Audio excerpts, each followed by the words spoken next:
My name is Sue Leach and I'm co-chair of the EAAA board. I wish to acknowledge the traditional owners of the country throughout Australia and recognise their continuing connection to land, waters and culture, and I pay respect to their elders past and present. I'm joining you from beautiful Lutruwita in Tasmania, and I would like to acknowledge the Palawa people. Welcome to today's Lunch and Learn sessions. These sessions give our members the opportunity to showcase their work and share this knowledge and experience with a growing audience of people from the sector and community members. We're really proud of our Lunch and Learn sessions, and we're joined today by over 250 people. Some housekeeping before we begin. Please use the chat function to ask questions during the session. And as always, please keep the interactions respectful to both the speaker and the fellow participants. At the conclusion of today's presentation, your questions will be presented to our speaker through Q&A. Closed captions have been enabled for this session. If you need these, this is an option on the bottom of your screen in Zoom. The session is being recorded and will be shared with everyone who has registered. The recording will also be available on the EAAA website and on our YouTube channel. And lastly, we appreciate your feedback in the survey that will be sent to you at the end of the webinar, so please feel free to participate in that. Now to today's presentation. I'm absolutely delighted to welcome and introduce Rachael Wass, Chief Executive Officer of Meaningful Age Australia, the national peak body for spiritual care and ageing. This is an innovative, membership-based body committed to enhancing the social, emotional and spiritual well-being of older individuals. Rachael draws deeply on her lived experience as the primary caregiver of an elderly parent for over 15 years, which she considers the most significant role that she's done. She holds a Masters of Ageing and a Masters of Commerce, and I'm particularly proud of this, given that I was part of the same Masters of Ageing batch at University of Melbourne. And for me, it's an honour to moderate this session, Rachael. Rachael is co-chair of the First Nations Work Group and a member of the National Aged Care Alliance. She also serves on the Department of Health and Ageing and Disabilities Aged Care Sector Reference Group, the ACQC Consumers and Families Panel, the ARIIA Palliative Care Knowledge and Expert Advisory Group, and the Advisory Committee for the LGBTQI+ Health Silver Rainbow Aged Care Program, which is a fantastic program. Today, Rachael will be speaking on spirituality as a superpower for ageing, rights, dignity, and the future of aged care. This session will explore how spirituality, defined as the deep human need for meaning, connection, and belonging. It is not just a personal experience, but a powerful enabler of wellbeing in later life. As Australia transitions to a rights-based Aged Care Act, spirituality emerges as a core component of person-centred care, cultural safety and emotional wellbeing. Through a blend of evidence, lived experience and sector insights, this session will reframe spiritual care as a fundamental right, not a luxury. Rachael will explore how aged care providers can embed spirituality inclusive practices across governance, service delivery and workforce development. Please join me in welcoming Rachael Wass from Meaningful Age Australia. Oh, well, thank you so much, Sue. And it is an absolute joy to be connecting with everyone at Elder Abuse Action Australia, everyone who's joined today, and especially to you, Sue, as fellow students together in our Masters of Ageing. And Yeah, that course actually gave me such inspiration to specialize in the aging sector. And so yeah, this is really special. I'm going to share my screen now so that we can actually have a look at the presentation together. And in a few moments, you should actually see that on your screen, which is fantastic. So we've already covered. Thank you, Sue, to do the acknowledgement for our First Nations people, and I just want to wave a flag here for one of the wonderful organisations we're a part of or we're a member of, which is NATSIAC. And if you haven't heard of NATSIAC, I really encourage you to actually have a look at them. They're the peak body for First Nations led providers. And, we really love that partnership working with them. And just one other thing, because this is about spirituality, this talk.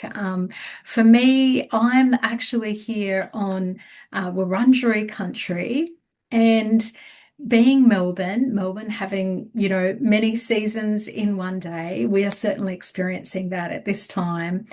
But currently, according to Wurundjeri seasons, we're just moved into Gunyan season. And that is the period of time when the kangaroo apple comes out. We were often seeing the pig-faced fruits of that plant, the pink plants, flowers, and also goannas and snakes are active. It's also the season for bunjil, wedge-tailed eagles, and I always love, hearing and learning about bunjil as a creator. Just that idea of the eagle being in the sky and seeing above things. So Gunyan season, according to Uncle Brian Patterson, he says it's usually when a storm's coming. There's the rainbirds, the black cockatoos, yellow crested. They come down from the mountains, and you can bet on it within 2 or 3 days it rains. It never fails. And I can honestly say that is the case. So, as Sue was saying, just some of the outline. I touched on the fact that Sue and I were together on a journey doing our Masters of Aging at University of Melbourne. Um, and I just wanted to say that one of the reasons why I took on that particular course was it actually was an animation of an ancient story, Japanese story. It was an beautiful little advert that the Masters of Aging was about. And it popped up onto my screen, and I was completely taken with it. And the story was about a mythological process called Ubasunte, which involved carrying an older person up a mountain. And unfortunately, in the story, it's a fable, but the older person was left to die during times of hardship, such as famine, when families had to reduce the number of mouths to feed. And it's one of those, I guess, fables, a story which is a cautionary tale against the abandonment of older people. But it inspired me deeply as a Buddhist practitioner for 30 years and a carer for my elderly mum right through up until her death. And, so it's certainly, spirituality is very close to my heart. And at Meaningful Aging Australia, every day we hear about older people who are navigating challenges, trauma, chronic ill health, feeling distressed because of existential questions. And so that's really why I guess we are so passionate about what we do. For those who've never had anything to do with Meaningful Aging Australia, as we said, we're a charity. And I'll quickly show you just two very, very quick slides. This is really just to give you an idea. We were crowdsourced back in 2013, and we actually produced the national guidelines for spiritual care and aged care. And that was quite a landmark document, which was funded by the Department of Health. And it actually was a world first, believe it or not. We also brought out a number of really practical, evidence-informed resources and tools. One of those, such as Connect 2, which is something we'll touch on today very briefly. We also put out an incredible campaign called See Me, Know Me. And if you haven't seen that, there's a lot of resources there. Have a look on our website, which is free to download. And it talks about kind of the diversity and addresses some of those elements of ageism about older people. Later on, we did some more research and we looked at things such as Meet Kira, which is a little micro learning app. And in more recent times, just very quickly, again, we did some work with McCrindle on looking at living longer, thriving together. What were the kind of elements that makes a flourishing community and the role of intergenerational connection? And then we created a number of elements that was around a discussion paper on looking at spiritual care, just the state of that in the aged care sector at the moment.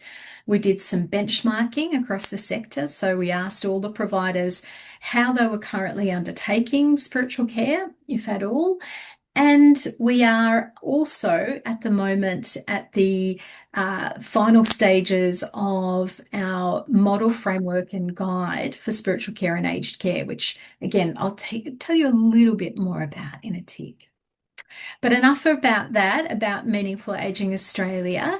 One of the things that I think I recognise at this time of year is that December can be a time where there's lots, it certainly is a holy month for many. So, but for some, it's also a time of sadness or loss. And, in our modern life, observation of kind of rituals and this opportunity to see awe and wonder in small moments around us is really important. And I think, there's a lot of joy that you can sort of connect with in terms of, it might be midnight mass that some people go, but go to during the Christmas period. But it's also found in places like seeing a starfish in a sheltered pool by the ocean. And so I just wanted to share a really small inspiration from ABC journalist Julia Baird. And you can see here, hopefully I'll play this and we can just have a quick little listen of this. And this is really her re-engaging with this idea of a different type of observation of the natural world around us. So let's just have a little watch of that. Oh, didn't work.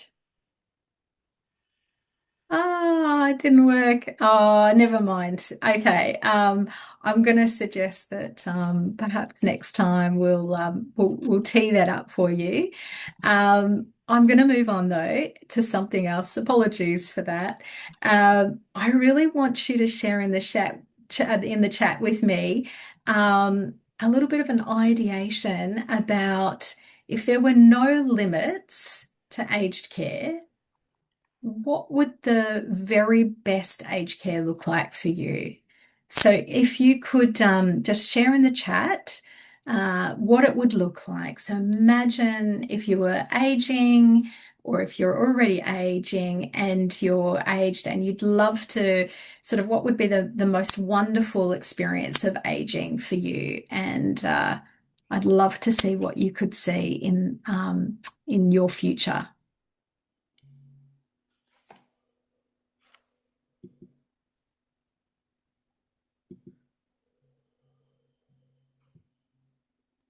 Okay. Oh, thanks, Jenny.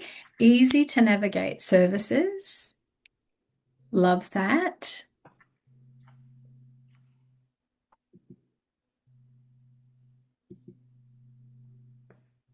I think of peace and clarity of thought. I love that, Melania. Flexible to changing needs, financial security.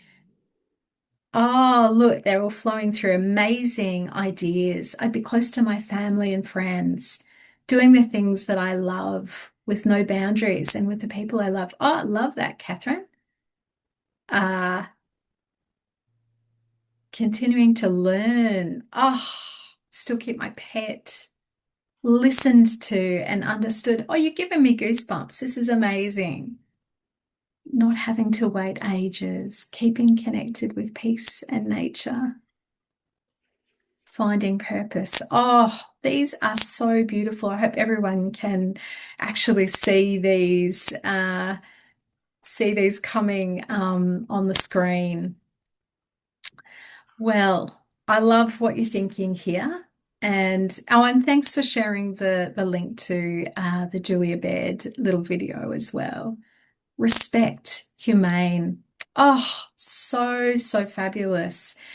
Well, all these things are really, really interesting.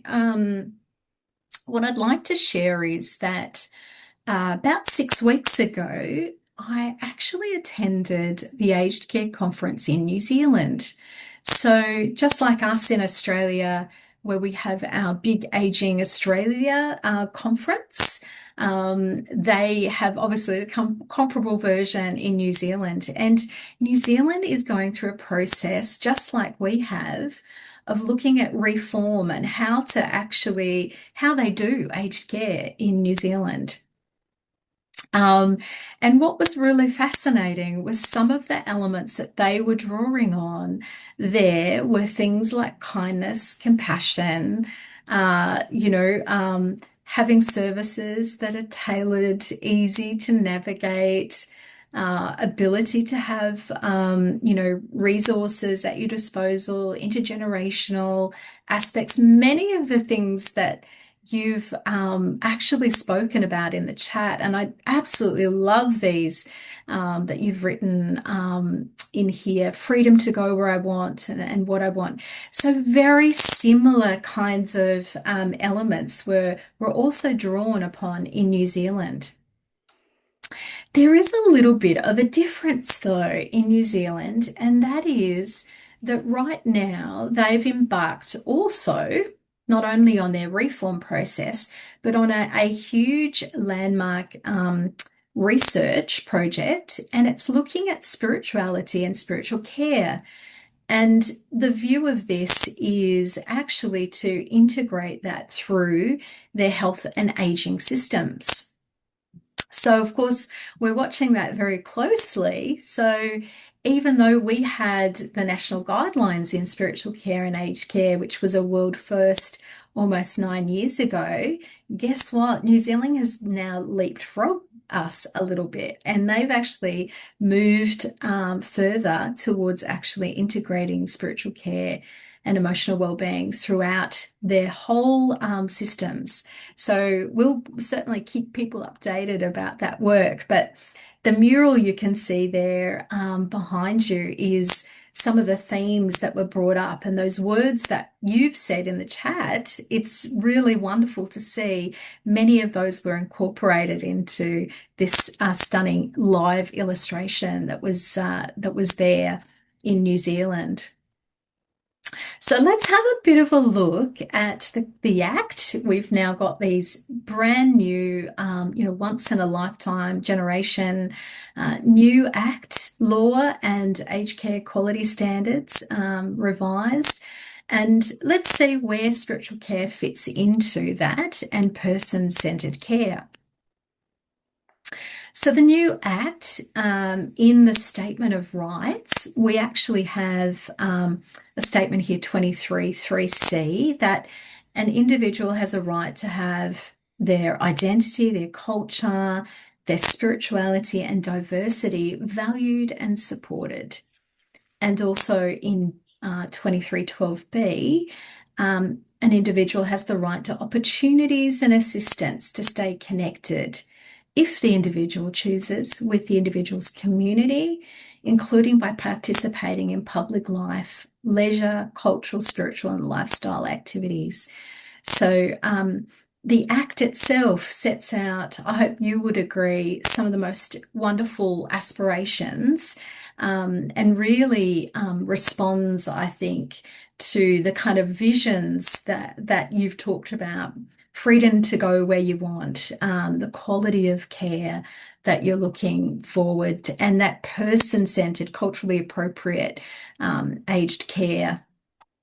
And in the new aged care quality standards, the really interesting thing there is that, if you were to kind of Google search where spirituality comes in the old aged care quality standards, you would only find it pops up once. And where it was actually located was around palliative care.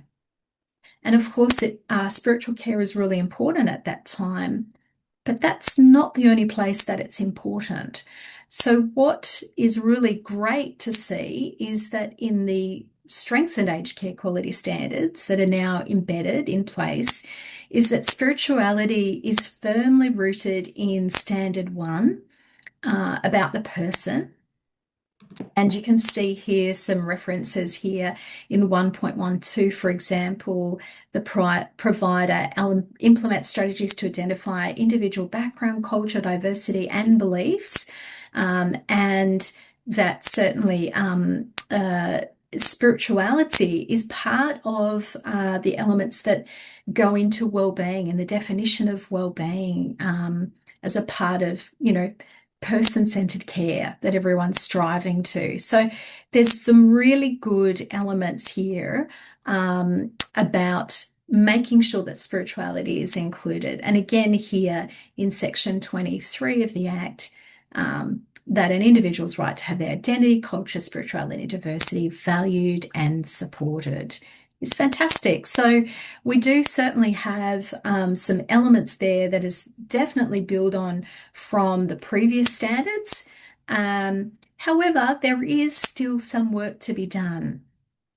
So recently, you might be aware that the Inspector General of Aged Care has handed down her reports, Natalie Siegel-Brown, and looked at the different elements that are there in comparison to what was the findings of the Royal Commission, the new Act, and the new aged care quality standards. And really what Natalie has found and the office has found is that the definition of high quality care in the Act recognises this need for holistic person-centred care and these broader senses of well-being, social, spiritual and cultural connection. However, unfortunately, the current funding mechanisms to support the new Act are heavily weighted towards the clinical and some elements of the restorative care, which you can certainly understand. But the aspects of that holistic person-centered care that is prioritised by older people, and indeed the Royal Commission, will either attract a co-contribution by older people to make that happen, or fail to attract any funding to support it at all. So that kind of undermines the legislated ambition of those aspects of care. And that's something we obviously want to work towards addressing. And I'm sure many of you are well aware of, whenever you have a big change, there is often some of those unintended consequences. So as an organisation in our sort of advocacy work, we've certainly picking that up and having conversations about how we can have this more integrated into aspects of care. So I'm having a quick look at the chat just to see if there was any other questions in there. Thank you to everyone who has continued to put their dreams and wishes in the chat. They are really inspiring. In this section, what I really want to do is demystify this aspect of spirituality. because spirituality is not something new. In fact, over 70,000 peer-reviewed articles, research articles, almost every week I see it grow, and overwhelmingly it's positive to well-being. So I really want to provide you with a definition of what spirituality is and how this kind of connects us.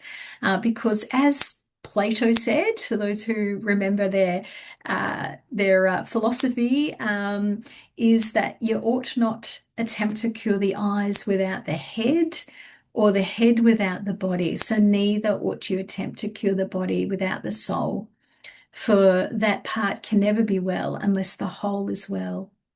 So that's a really nice way to kind of enter into that. The World Health Organization certainly recognizes that we've got, elements to the domains of our well-being. That's our physical well-being, our mental well-being, and our spiritual well-being. And interestingly enough, each of those areas can actually be unwell and need attention. So, what's the definition that internationally we look at? And that's this one here. Spirituality is universal, it's deeply personal and individual, and it goes beyond the formal notions of ritual or religious practice to encompass the unique capacity of each individual. And I think that makes sense. A lot of you were putting in the chat some of these elements. We all have an inner life, and that's a wellspring of awe and wonder and well-being. And our spiritual health relates to our capacity to connect within, to seek counsel from our innate resources of love, wisdom, intelligence, and other ways of knowing. We're all spiritual, even though sometimes people might conflate that sometimes with religion.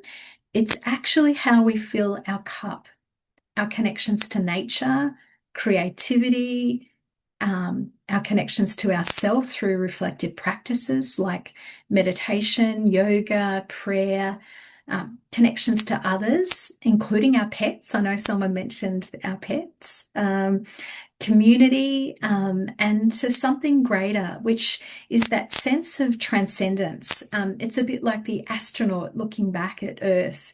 Sometimes you see those pictures or, interviews with astronauts who've been out in space. It's something greater, which is, and that element of us that allows us to kind of put our bags down for a little bit, our emotional bags down for a little bit, and, just feel a part of a greater whole, I guess. Sometimes people find that in a temple or in a great mosque, Chabad, cathedral. Sometimes that's the footsteps of Uluru. And sometimes it's just on a beach. That's certainly an area that I feel is something I feel that very special sense. So you can't get anything more holistic or person-centered than spirituality. And there are validated assessment tools to help assess that and guide us to make sure that we can open up to those conversations about spirituality. And if there's people on the call today or watches this on replay, there's certainly ways that we can support you to have those conversations. And I'll just quickly look at two tools that I'd like to introduce you to in case you've not seen these before. One is Connect2, which is an Australian-based validated tool. And it literally came about because the wonderful researcher, Dr. Julie Fletcher, when she was doing her thesis, she found that when she looked at all these different evidence-based, evidence journal articles, she started to group them into these sections as piles on the floor, literally, of articles that were sitting around her. And she noticed that they came into these kind of groups, thematic groups. And it's what I mentioned earlier before: nature, creativity, connections to ourselves, to others, and something greater. So this is a really wonderful tool that is a simple one that we can dive into a little bit more. And interestingly, this tool also matches up quite beautifully with our First Nations assessment tool called Good Spirit, Good Life. I'm not sure if anyone has seen that, but I'll quickly show you a diagram of this. And this came up, the name itself originated from an elders governance group and participants that were in the study. And it's really the concept of a person's strong inner spirit as being essential to having a good quality of life that was emphasized. And you can see that with spirit in the middle and then all the different elements that are around the wheel there. So those kind of domains very much align with the connect to aspects, particularly in looking at things like nature, connections to nature, of course, connections to country for First Nations elders, community and kinship structures, culture, etc. So it's really interesting. So what I really want to do in the next section of our journey together today is that I want to explore each of these domains. And if you'd like to, I'd love you to reflect on this as well for yourself. So regardless if you're an advocate, an older person, somebody working in policy, somebody working in a caring profession or otherwise, I'd love you to think about this and use this as a self-reflection tool because you're really important. The work that you do and your voice is important, and we need to make sure that you look after yourselves. So let's just have a look at each of these domains a little bit. So spirituality can be connecting to yourself. This is that self-reflection. It's about who am I? What are my values, my beliefs, the roles that I've had, my inner emotional world. And you can see there some pictures there of different sort of elements of this connection to self. There's also considerations around the cultural notion of the self for called communities, different groups that might see the self in different ways. Oh, the slide hasn't changed. Not seeing pictures yet. So I was just referring to the pictures that are on the slide. Hopefully, Gillian, that makes sense. I'll let you respond to that, or let me know, everyone, if you can't see this first slide, spirituality is connecting to yourself. So when this, good, thanks, Gillian, you've confirmed, thank you. So when this domain is met, so if you think about if we're connected to what's going on inside, our emotional well-being and some of those kinds of elements of what my values are, my beliefs, it generally looks like people having that expression of more of a sense of calm, a sense of wholeness, often self-compassion, self-knowledge, often easier to have that forgiveness element. But when this domain is not met, it can arise feelings of overwhelm, of purposelessness, of distress, guilt, or self-criticism. So if we look at the next one, and what I might actually just say here is that I just want to confirm this is not a bingo card. So it doesn't mean that at any one time you need to connect off each of these. You have to tick off each of these different elements. It's really about you looking at what is the sources of meaning, purpose, and connection in your life. And are there elements in which you might want to rebalance or consider to help make sure that that is supported in your world? So this one is around connecting with others. And you can see pictures there about, different types of community. We are social beings, and many people, older people, often have lost their important relationships. So that's really where kind of relationships with caregivers can be a really enriching one. And of course, people from culturally and linguistically diverse groups have roles in their community. Family has different meanings, kinship structures for First Nations. Oh, Julian, seeing slide about. No, that doesn't look right. All right, let me just, it sounds like I need to reshare my screen. Thanks for letting me know, Gillian. It looks like that's really changed from where we need to be. Don't know what has happened there, but hopefully now you are able to see the right slide. Gillian, let me know.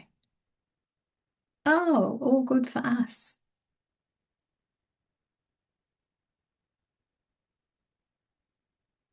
Oh, thanks, Melissa. Also, Marissa, also for your wonderful comment there about the role of spiritual care in dementia care. Yeah, and how that can slow down cognitive decline. Okay, a few people are saying that they can see the right slide. I'm really sorry to Gillian for yeah the what your slides there. But I'll continue. So, what we notice here is that when we're connecting with others, um, you know, there are many ways that we connect. There's many ways, it could be through volunteering. It might be our chosen family for our LGBTIQ plus friends. It's different groups and societies, some online. It can be also extended to our pets and animals who have become a part of our extension of family. When this is met, we often notice a sense of belonging people feel, a wish to volunteer or be engaged, a sense of interconnectedness, feeling part of a community. It's often sometimes when those qualities are there that reconciliation might arise with those who've been perhaps disconnected, differences bridged. But when it's disconnected, it could also look like misunderstandings, feeling rejected, isolated, unsupported, regret, or conflict. Again, doesn't mean that if this is disconnected that you're going to feel all those things, but they're kind of hallmarks to indicate when these things are disconnected, what could happen or what it could look like. The next one is connecting to nature. And it's one that I know many people say to me, Rachel, I really get this one and I really feel drawn to this. So nature can also extend to animals as well here, but it definitely involves all the senses. And as already mentioned, connection to country for First Nations people, access to nature is really important, evidence of the positive effects to our parasympathetic nerves, that green and blue spaces, nature therapy. Caring for nature can enhance restoration and promote well-being. There's also elements about inviting memories of place and time, perhaps where you lived, maybe where you holidayed, or places you'd love to go. And it's a really big one for, nature inspiring awe and wonder of the world. When we're connected to this domain, we often might experience things like a sense of stillness, curiosity, a sense of expansion and interconnectedness, sense of wonder, appreciation, being part of the natural order of life and feeling soothed. But when it's disconnected, it could arise a sense of more of that emptiness, misplaced feeling, missing something, boredom, feeling a bit lost. We'll get on to the next one. So this is creativity. Again, I always say everyone is creative, but it's not just about creating art. We all have that need to create or innovate. And if, we have someone who's lived to 80 or 90 years of age, there has been some level of innovation and creativity to survive all the ups and downs of life. Creativity is an area that, some people find that connection to tap into the unconscious. Imagination, journaling is, it's really amazing when you do some journaling and you look at what you've written and you think, wow, who wrote that? That's amazing. I didn't even realize that that's coming out and flowing onto the page. Um, it also taps into things like playfulness, cooking, fashion, arranging spaces. It's really where you're not only participating in it, it's also the observing of it. Um, if this is connected, this domain is connected, you'll often have that sense of an appreciation of beauty, of perspective, playfulness, delight, flow state. If it's disconnected, you might get that sense of feeling blocked, uninspired, lacking interest, emptiness, and a challenge in being able to express the inner state. And now let's have a quick look at the connection of something bigger or something greater. And I kind of mentioned this already about that sense of kind of sacredness. Another example of this is, I don't know if anyone's in a choir or plays music. So there's that sense of when you're singing in a choir, you're aware of your own voice, but at some point that uh, music or that song is being sung, and you can recognize one voice in that song. It's kind of a sense of transcendence, and similar musicians often have that experience as well of getting into that kind of flow state. Some people might feel that presence of ancestors or guides. This is unique to each person. And of course, some people have no connection, and that's okay. If it is connected, some people describe that sense of mystery, of purpose, feeling fulfilled, loving kindness, belonging, reason, and meaning. And if disconnected, a loss of hope, faith, feeling kind of alone, questioning their sense of meaning. So, so that's a bit of a tour around those elements that we find in Connect 2. And hopefully that's given you some inspiration yourself about things, elements you can do for your own well-being and spiritual care, especially coming into a time like now of Christmas or the festive season. And often these kind of questions come up, and for some people it can be really challenging. I will quickly give you a very, very quick overview just in the next couple of minutes because we want to give time for you guys to be able to ask questions. As I mentioned, there's lots of evidence, 70,000 pieces of peer-reviewed evidence. And this is an element about how it affects our well-being. And you can see here from Pulcheski and Ferrell a number of different elements about, practicing spirituality brings a sense of meaning and purpose and connections to our lives. There's certainly, for those who like to know about elements to do with quality of life and reduction of costs, because we do have, a sector that has a finite amount of money to spend. But we know it actually gives us better mental health, workforce retention. It's really positive in organizational cultures where spiritual care is integrated. Reduced health system burden and high value for low cost. So there is a really compelling case for it.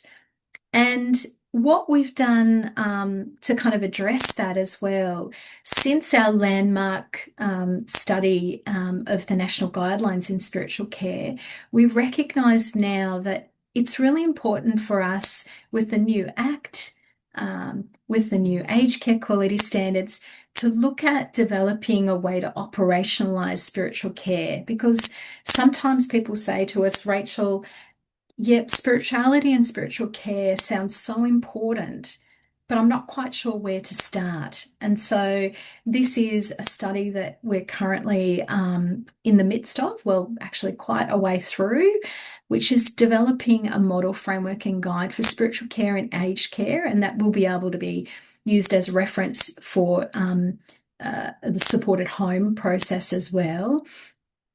And this will allow to be tailored, allow you to measure the extent of well-being.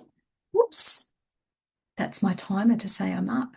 But certainly this element, knowing the person, the activities, relationships and connection.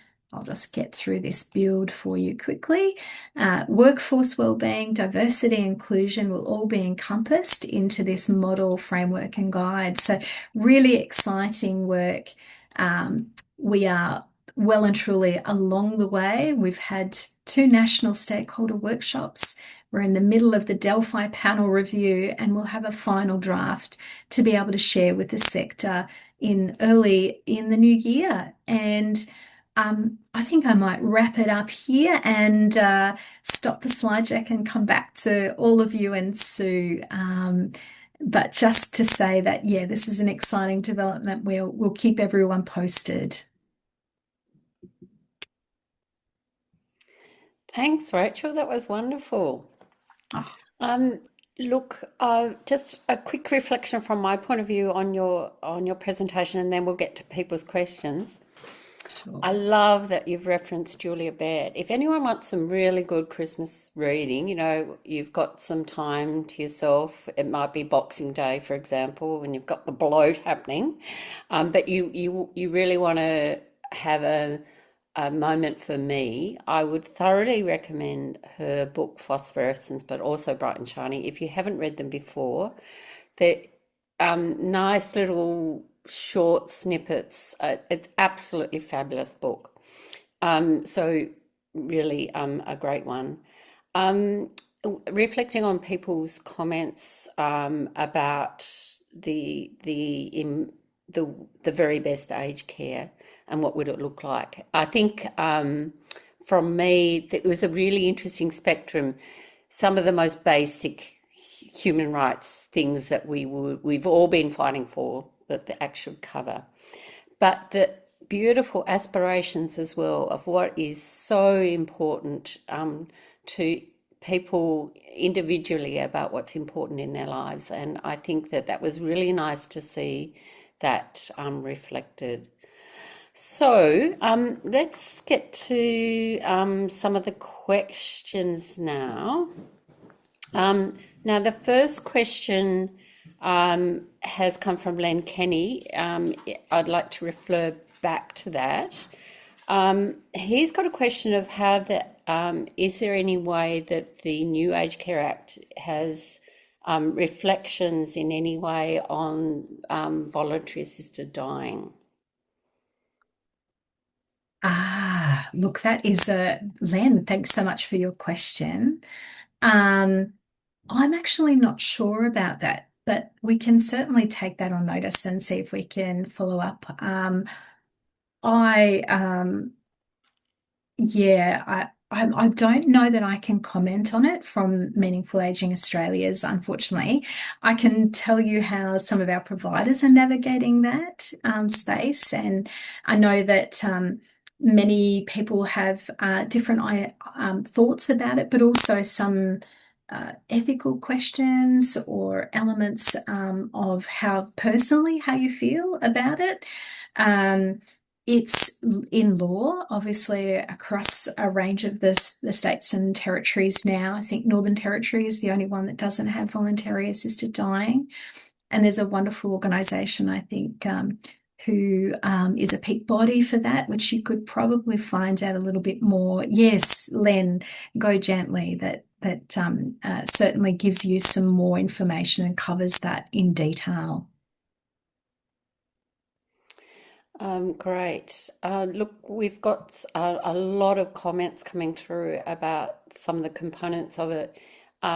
Yes, we will be sharing slides. That is important. And and there's been a request for your personal details, so I'll let you follow up with that as well.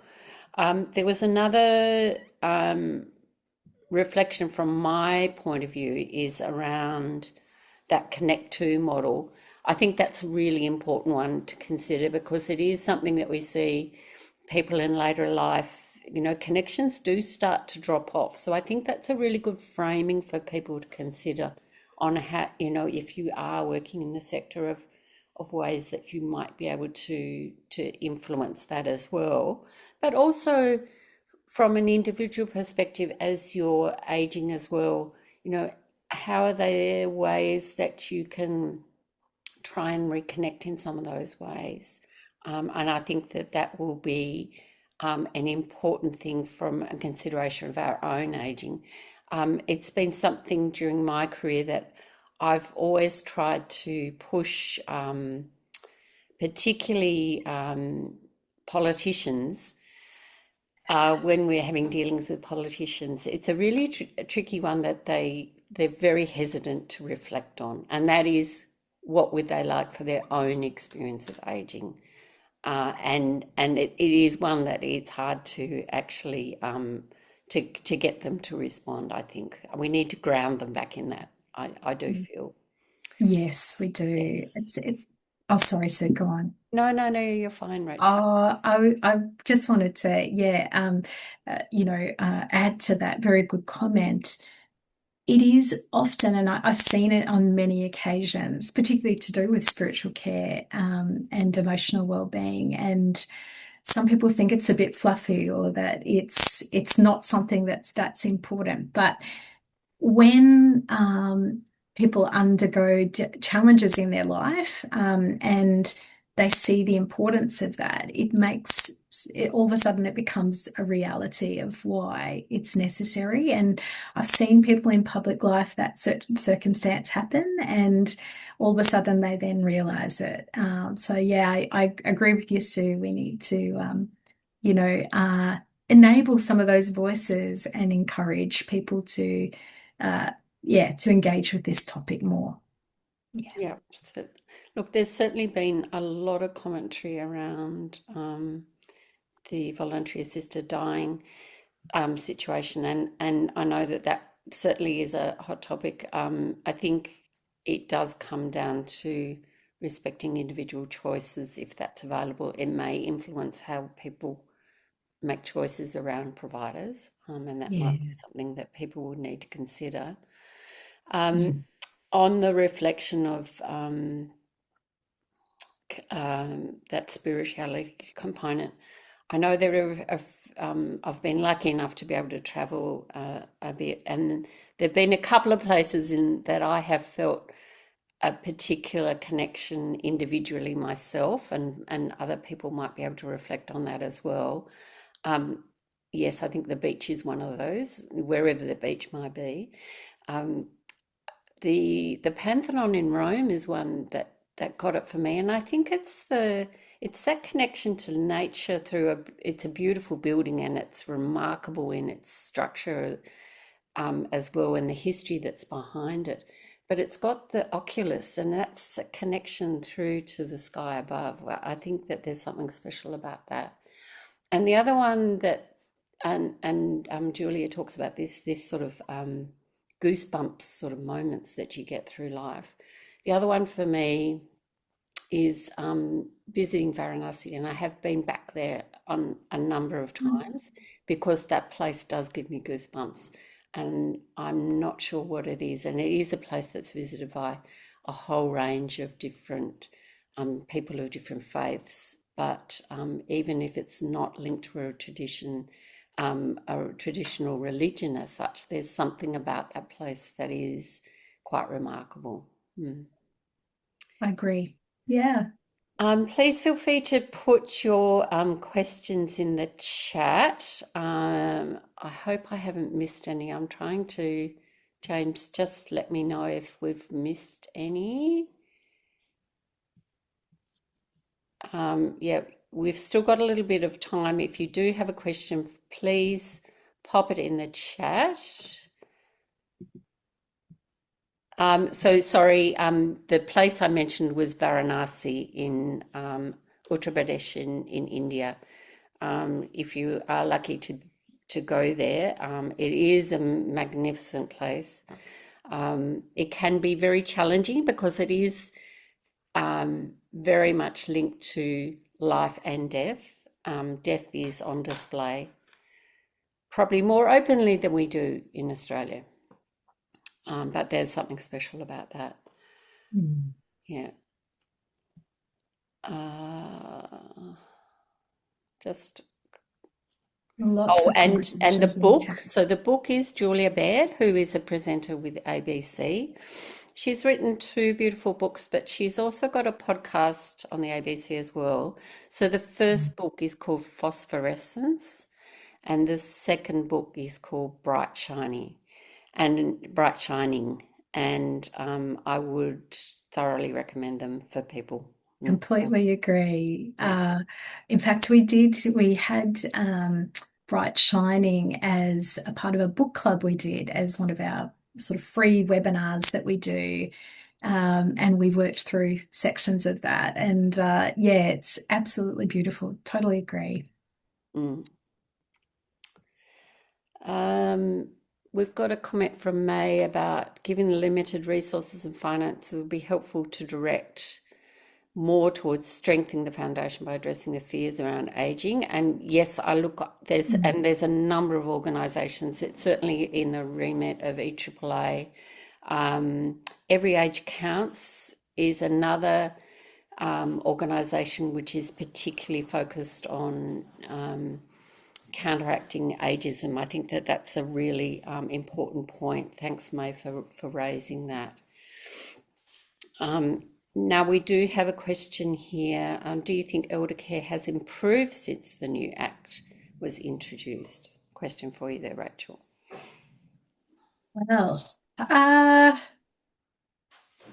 hmm, it's a good one to ask. I guess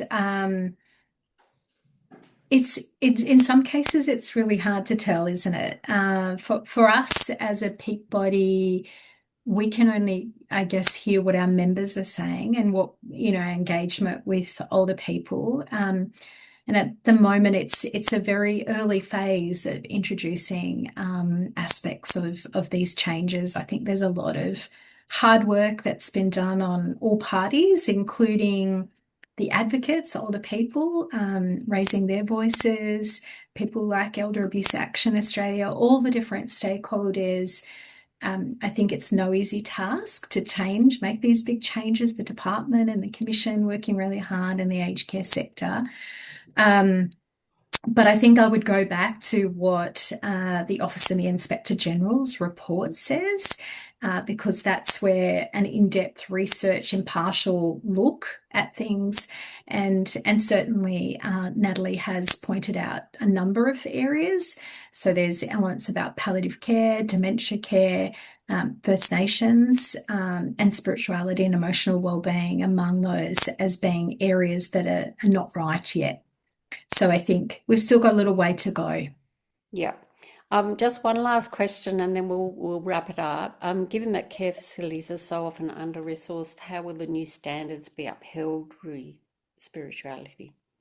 Which I think is a question that's quite Yeah, it's a good question. And I think that is one of the reasons why, we put out a discussion paper to raise some of those elements because spiritual care is often funded by those providers that offer spiritual care as an explicit service, if you like. So those that might have chaplains or wellbeing officers, and they're often funded through excess reserves. And of course, many providers have not made profit. So it is an area that is a challenge. But it is something where we've certainly made some recommendations about.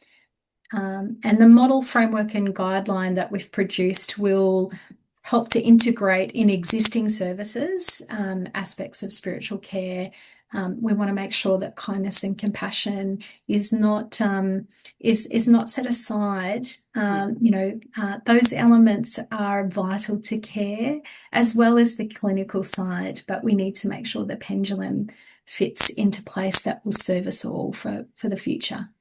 Yes, great. Thank you, Rachel. And I would commend people to have a look at the Inspector General's report.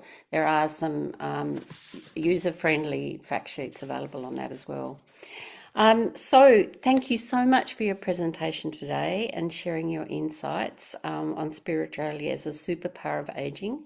I think some very valid points. I would like to thank everyone for attending and keeping the chat respectful. I know that some of the things that have been raised can be a bit challenging, but I really do welcome the conversations that have been there. And I really loved hearing everyone's reflections on what good aging would be for them. I think that's something we need to keep front and centre as we all age, and we are all aging. It is a very important component. So thank you so much, Rachel. And thank you, everyone. Please remember that you will have an evaluation coming through, and I encourage you to fill that out. Thank you.